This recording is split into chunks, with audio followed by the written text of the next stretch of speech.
is Angela Boland. I'm the nurse manager on the unit. If you need to know when we open December 29th. Been here for about 2.5 months, and it's our open house, grand opening, giving you a good tour. That's what we did tonight. I'm going to take you down here. This is our therapy room. You sit down, you talk about every patient with all the team members. And here you'll meet Devin, our physical therapist. Give a little synopsis on what we do here in therapy, would you, for the gentleman? This is our rehab gym. This is where we do the majority of our rehab. As you look around, you can see our equipment. We have walkers and assistive devices, our mat tables. We have our modalities over here to help with pain relief. We have our stairs to simulate a home environment. And then our parallel bars over here, which will help train in ambulation. And then over on the other side is our occupational therapy center. Darcy, if you wouldn't mind giving us a little synopsis on what happens on the OT side of things? We do some measurements with the dynamometer, measure the strength and the strength of both arms, compare fine motor skills. We have them do some pegs, and then put them in, time them, and then take it out. If they have some other strengthening, we can do some grippers. We have the upper body exercise. It's kind of like a rowing machine. You can, like a bike, like a stationary bike. You can do some exercises on here. So just go for strength endurance. We can do some mat exercises.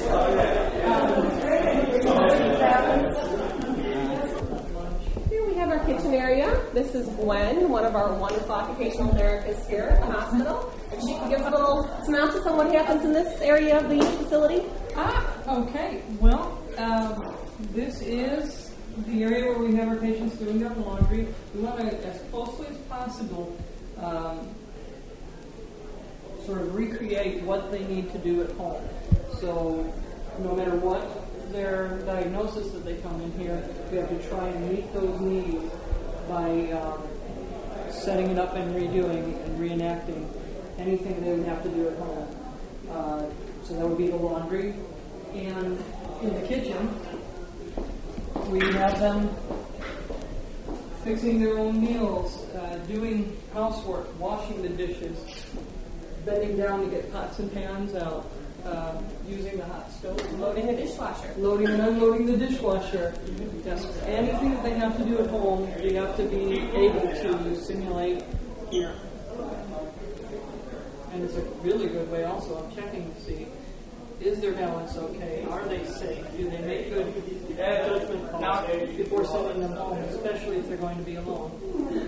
We have the ability to go ahead and prepare meals here. That's a lot of times the task is having them have ingredients set up, and then the therapists work very closely on how they're going to do that meal preparation at home.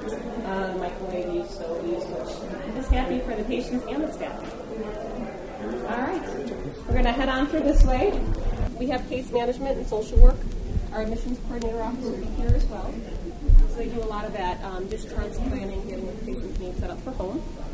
I can take you into a smaller room here. We'll take you into a couple rooms if you like. But the small rooms at least have a flat screen TV, which is nice, but still they're awfully spacious rooms. This is a little bit more of one of the larger rooms. It has a little bit more space off to the corner. You don't get the flat screen TV, but it's a nice cabinet. But they're all private rooms, lots of room to maneuver around with wheelchairs or adaptive equipment. Each room is equipped with shower chair, bedside commode, with the plan of getting the patients out of bed back to what they would need to be doing at home. All of the rooms are equipped with the showers, but we also have a tub bath. Some patients may not have at home a stand-in shower. They have the higher built-up tub. And we can simulate that in a dry environment and get the patient to get over the tub edge itself in a controlled, safe environment to practice for what they would need at home. And this is where I was telling you about with the therapists. We've got that chair that flaps down, and then for that high ledge for a patient who can't get into a walk-in shower, we have that there as well.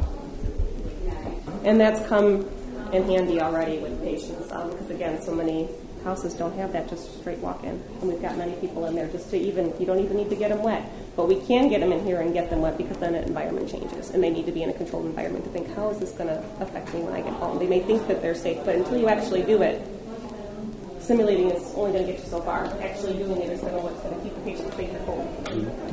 All of our patients as well are asked to, separate from the hospital environment, is to be in their clothes. So we want them to be in their home clothes. Again, the washer and dryer comes in handy because that way we can work with them on doing their laundry, getting what they need to be in that home environment. How would you get your pants on? Those things you can't do in a hospital gown. You know, adjusting the snaps, the zippers. So that's good. Besides physical therapy and occupational therapy, we also have speech therapy services on the unit. Speech therapy office is located in here, so it's nice and quiet away from the major noise of the unit where they can go in and work one-on-one, or they go into the patient's room and work with them as well. And they also cover things with swallowing and feeding, any issues that they have with memory and comprehension they work with as well.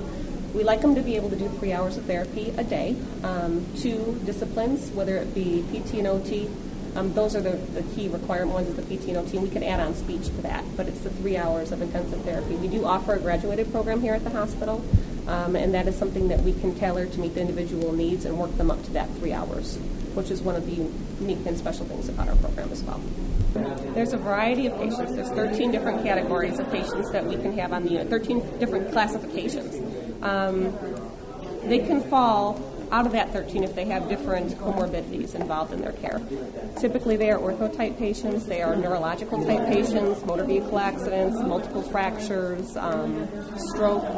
Dr. DiBiase is a medical director. He's very committed to the unit, and he has a very strong background in stroke patients, the passion for rehabilitation of the stroke patient. He'd like to get a stroke comprehension center tied into our current facility. So there's a variety of types of patients that we can have here on the unit. And they're worked up completely from the admissions coordinator, program director, and the medical director. They all get together and sit down and discuss that individual patient. It really is on an individual need to look at what that particular patient's needs are, how they can progress in therapy, can they tolerate the 3 hours of therapy or not, can we work to that progressive type of therapy. Again, there's certain things, if we only have like a one knee versus a double knee surgery that's going to be done, we might be able to take that patient if there's other needs that we're addressing. If we need to watch their hemoglobin because they might need a blood transfusion, if they're an uncontrolled diabetic and we need to address those needs, and nursing needs to maintain that. It's very different from your typical nursing home environment. It's a comprehensive team plan, so nursing staff works very closely with the therapist to make sure that they're meeting all the patient's needs. They're documenting on that and working that together as a team. They do daily stand-up conferences with the therapist, so nursing every morning is communicating before the patient even starts their day to say, what are the needs of the patient, how are they doing medically, can they tolerate therapy right now? And then they're going back to say, okay, they've done 12 stairs, they were able to ambulate the hall 150 feet, or maybe they went 50 feet today and tomorrow I'd like them to go 75. So there's that constant communication as a team, and then we meet weekly to discuss with the medical director or the admitting physician to sit down and say, okay, where are they at with their overall goals? With the goal being to get them back into their home environment, whether that be if they came from a nursing home originally and we just need to get them back to the nursing home, or an assisted living, or if it is truly their home environment. We're doing everything as a team to get them back to that baseline, and sometimes even better if we can. And in a couple cases already, we've been able to do that, to move them beyond what their baseline was coming in the door. So it is a comprehensive team approach. Everybody works very closely together, from the physician, the nurses, the therapy staff on down, to ensure that we can get people home quickly to meet their individual goals, and that comprehensive team approach. And the patient truly is a part of all of that from the beginning standpoint on. When they're first addressed about coming into rehab, they're told about the program, they have the option to choose where they want to go, they are told about the 3 hours of therapy and discuss what their goals would be, and what we can do to help them get them there. Definitely a hands-on approach and transferring a lot of the care back on to the patient as well. We're in the main house, they're doing a lot of stuff for the patient. Here we're transitioning slowly to have them take on the accountability and independence of how they're going to do things at home. So, and here's Chris, she's our therapy director. Maybe she can answer some more questions and do therapy-specific side of things. 5 days a week, and I look for functional activities, both PT, OT, and speech. And when I say functional, you want to go back to what you're doing previous to your ailment, I should say. So we want to look at the issues that will bring them back so that they can go home, such as doing their dishes, doing whatever they need to do in order for them to function independently, if that's how they will go, independently in their home environment. That's the goal. Very good. Thank you. Thank you.